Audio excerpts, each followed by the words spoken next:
श्री स्वामी समर्थ. या संदेशाला आज असे तुम्ही मधातून सोडू नका. तुम्हाला हा संदेश फार मुश्किलीने मिळाला आहे. स्वामी आज तुम्हाला सांगत आहेत, हा संदेश आयुष्य बदलणार आहे. यासाठी तुम्हाला काहीही जास्त करायची गरज नाही. या आयुष्य बदलणाऱ्या संदेशाला शेवटीपर्यंत तरी नाही, पण 2 मिनिटे तरी नक्कीच पूर्ण ऐकायचं आहे. स्वामी म्हणतात, कदाचित यावर्षी म्हणजेच 2023मध्ये तुम्ही त्या गोष्टी मिळवू शकले नाही ज्याचा तुम्ही विचार करत होते, पण तुम्ही त्या नक्कीच मिळवल्या आहे, ज्या की तुम्ही मिळवण्याचा प्रयत्न करीत होते. काही राहिल्यात तर काही मिळाल्यात, पण घाबरू नका, काळजी नका करू. येणारं वर्ष म्हणजेच सन 2024 हे वर्ष तुमचं भाग्याचं ठरेल. सन 2024मध्ये तुमच्याकडे सर्व काही असेल. सर्व काही म्हणजे सर्व काही, ज्याची तुम्ही अपेक्षा केली होती ते सुद्धा. स्वामी म्हणतात, या 2024ला एक महत्त्वाचा आहे आणि त्याला फक्त एक महत्त्वाची गोष्ट पाहिजे, आणि जर का ती तुम्ही त्या वर्षाला दिली तर ते वर्ष तुम्हाला सर्व काही देईल, जे तुम्हाला हवे असेल ते सुद्धा. 2024 म्हणत आहे की मला तुम्ही फक्त मेहनत द्या, मी तुम्हाला जे पाहिजे ते यावर्षी सर्व काही देईन. स्वामी सांगतात, तुम्ही मेहनत करा. वर्ष मॅटर नाही करत, वर्ष कसंही असो, त्याचं काहीही घेणं देणं नाही. तुम्ही जर मेहनत कराल तर सर्व काही मिळेल, आणि जर नुसता विचार करत वेळ वाया घालवाल तर हा येणारा जो सण आहे, येणारं जो वर्ष आहे 2024, हाही तुमचा 2023 प्रमाणे जाईल. काही मिळवायचे आहे तर प्रयत्न लागतात, कष्ट लागते, मेहनत लागते, जिद्द लागते. नुसतं मोठ्या मोठ्या गोष्टी करून काही होत नाही. या जीवनात काहीतरी करायचे या विचाराने काम करा. प्रत्येक गोष्ट मनाप्रमाणे होण्यास सुरुवात होईल. तुम्ही स्वामींना मानत असाल, त्यांच्यावर तुमचा विश्वास असेल तरच या चॅनलला सबस्क्राईब करा. स्वामी म्हणतात, तुम्ही आयुष्यात जर प्रत्येक वेळेस एक नवीन चूक करत असाल तर नक्कीच समजा तुम्ही प्रगतीच्या मार्गावर आहात. आयुष्यात जिंकाल तर असे जिंका की जणू जिंकण्याची सवयच आहे, आणि हराल तर असे हरा की तुम्हाला जिंकून जिंकून काहीतरी मजा नव्हती आली, म्हणून तुम्ही कंटाळा म्हणून हारले आहात. हा संदेश आयुष्य बदलणारा ठरेल आणि तुमचा यावर विश्वासही बसेल. या संदेशाला ऑनलाईन आलेला कोणता तरी व्हिडिओ म्हणून दुर्लक्ष करू नका, कारण तुमचं जीवन बदलायला हा पुरेसा आहे. तुम्ही सुरुवात कुठून करावी ह्या विचारात फसलात तर तुम्ही संपलात. सुरुवात करा, कारण सुरुवात केल्याशिवाय काहीच नाही. आयुष्यात साधू नाही झालात तर चांगले, संत नाही झालात तर चालेल, पण माणूस व्हा. समाधानी राहण्यातच आयुष्यातले सगळ्यात मोठे सुख आहे. स्वामी म्हणतात, संकट तुमच्यातली शक्ती आणि जिद्द पाहण्यासाठी येतात. तुम्ही या ऑनलाईन आलेल्या संदेशावर विश्वास ठेवू नका, पण स्वामींवरती ठेवा. आणि तुम्ही त्यांच्यावरती विश्वास ठेवत असाल तर या संदेशाला पूर्ण ऐका, कारण हा त्यांनीच पाठवलेला स्वामी संदेश आहे. रुबाब हा आपल्या जगण्यात किंवा कामात असावा लागतो, कारण नवीन कपडे घालून रुबाब दाखवणे यात काहीच नाही. तुमचे कष्ट किती रुबाबात करता, काम किती रुबाबात आहे, तुमची सवय किती चांगली आहे, यावर तुमचा रुबाब ठरला जातो. कष्ट करण्याची ताकद असेल तर जे आहे त्यात समाधान कधीच मानू नका.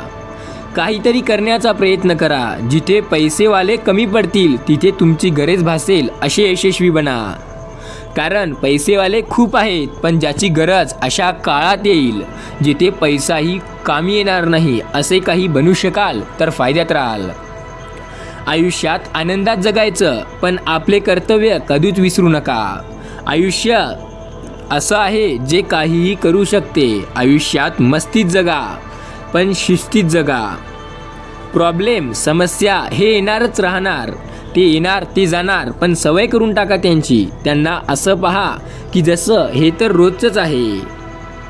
जेव्हा तुम्ही संकटात असाल तेव्हा 75% मदतीचा हात तुमच्या मित्रांचा असेल. त्यामुळे मित्र असे बनवा जे मदत करतील. मित्र असे बनवा जे वाईट वेळ आल्यावर तिला चांगली आणेपर्यंत साथ देतील. असे नाही की जे वाईट वेळ आल्यावर पळून जातील. जर तुम्हाला स्वाभिमान मिळवायचा असेल तर तुम्ही कर्तव्यसुद्धा सिद्ध करायला पाहिजे. यशस्वी लोकांच्या कथा वाचून प्रेरणा भेटेल. काही शिकायचं असेल तर आधी मनातून चांगलं दृढ बनायला लागतं. आत्मविश्वास निर्माण करावा लागतो आणि प्रयत्न करावा लागतो. चूक महत्त्वाची असेल तर व्यक्ती विसरावी आणि व्यक्ती महत्त्वाची असेल तर चूक विसरावी. कष्टाच्या गोष्टीचा जास्त विचार करायचा आणि नशिबाच्या गोष्टी बोनस म्हणून बाजूला ठेवायच्या. हे जर आयुष्यात केलं तर यशस्वी होण्यापासून कोणीच नाही थांबवू शकत. स्वतःला कधी कमी समजायचं नाही. आपल्या आवडतो तोच करत राहायचं. कोण काय म्हणते काही लक्षात घ्यायचं नाही. लोक तर कुत्र्याप्रमाणे असतात. एखादा चांगला व्यक्ती पुढून चालला की आपल्या पुढे चालला तर त्यांना भुकतात. त्यांची अवकातच ती आहे. त्यापुढे ते काहीही करू शकत नाही. लोक त्यांना तुम्ही कुत्र्याच्या लायकीचे समजा. कारण कुत्र्यापुढे जेव्हा काहीतरी कोणी नवीन व्यक्ती येतो आणि काहीतरी करण्याचा प्रयत्न करतो तेव्हा ते त्यांची अवकात दाखवतात, म्हणजे भुकतात. तसेच लोक आहेत. एक वेळ एकटे चालायला शिका, पण कोणाच्या मागे धावणं शिकायचं नाही. कारण आपले स्वप्न पूर्ण करण्याचे सोडून लोकांचे काम करत बसायचे नाही. घर सोडून गेल्याने काही गोष्टी अशा असतात की भूतकाळामध्ये जिथे आपण रडलोय ते जर आज आठवलं की आपल्याला हसायला येईल, आणि जिथे हसलोय ते आठवलं की आज आपल्याला रडायला येईल. घरच्यांच्या सोबत सामान्य कुटुंबातील असो किंवा इतर नोकरदार व्यक्ती असली की घरासोबत वेळ घालवायचा असतो. आपलं कुटुंब हा आपल्यासाठी प्रथम जबाबदारी आहे. कुटुंबाला जबाबदारी समजा. कुटुंबाला आपल्या आयुष्यातील आपले दुःख आणि सुख वाटून घेणारे समजा. संकटाची पायरी सर्वांना चढावी लागते. मग हार मानून त्याची पायरी वरून उडी मारायची की जिंकू ते आपल्यावर आहे. आठवणीचा गुंता कधीच सुटणारा नसतो. कोणत्या तरी गोष्टीवरून आठवणी या पुन्हा पुन्हा आपल्या मनात जागा घेतात. पण जिंकते ते आपल्या कामामध्ये वेळ गुंतवते. छोटेसे स्वप्न असते प्रत्येकाचे, पण तुम्हाला माहिती आहे का त्या स्वप्नामागे खूप मेहनत करावी लागते. स्वप्न म्हणून चालत नाही. त्यासाठी मेहनत करण्याची धमक असावी लागते.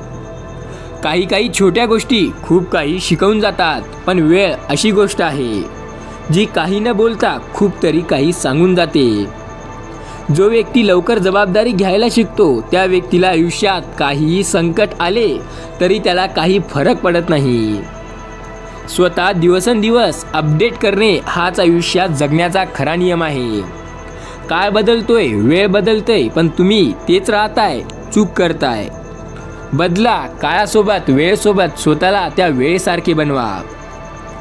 काही वाईट लोकांच्या मागे लागण्यापेक्षा आपल्या स्वप्नांच्या मागे लागा. कारण जेवढे तुम्ही पुढे जाल तेवढे स्वप्न तुमच्या जवळ येईल. दुसऱ्याला समजवण्यापेक्षा आरशामध्ये रोज तुम्ही ज्याला पाहता त्याला एकदा समजवून पहा. मग बघा कधीच सकारात्मक विचार मनात येत राहतील. तुम्ही एखादे चांगले काम करायला जाता तर नक्की करा. कुणाची वाट पाहत बसू नका. तुम्ही चांगले काम करताय मग तुम्हाला पाठिंबा मिळणारच. कोणताही श्रीमंत माणूस गेलेली वेळ विकत घेऊ शकत नाही. तो कोणताही असेना, पण कोणत्याही गरीब माणूस येणारी वेळ नक्कीच बदलू शकतो. आयुष्य अशी गोष्ट आहे ज्यामध्ये माणसाला प्राणी बोलले जाते तर माणसाला राग येईल, आणि वाघाला वाघ बोलले किंवा माणसाला वाघ बोलले तर त्या माणसाच्या चेहऱ्यावर आनंद येईल. या माणसाला काही कळत नाही. या माणसाला प्राणी बोलले तर राग येतो, वाघ बोलले तर आनंद येतो. स्वामी म्हणतात लोक असेच असतात, त्यांच्यावर लक्ष देऊ नका, विश्वास ठेवा. मी तुमच्या सर्व समस्या आता संपवणार आहे. एकदा या चॅनलला सबस्क्राईब करून कमेंटमध्ये श्री स्वामी समर्थ लिहायला विसरू नका. श्री स्वामी समर्थ.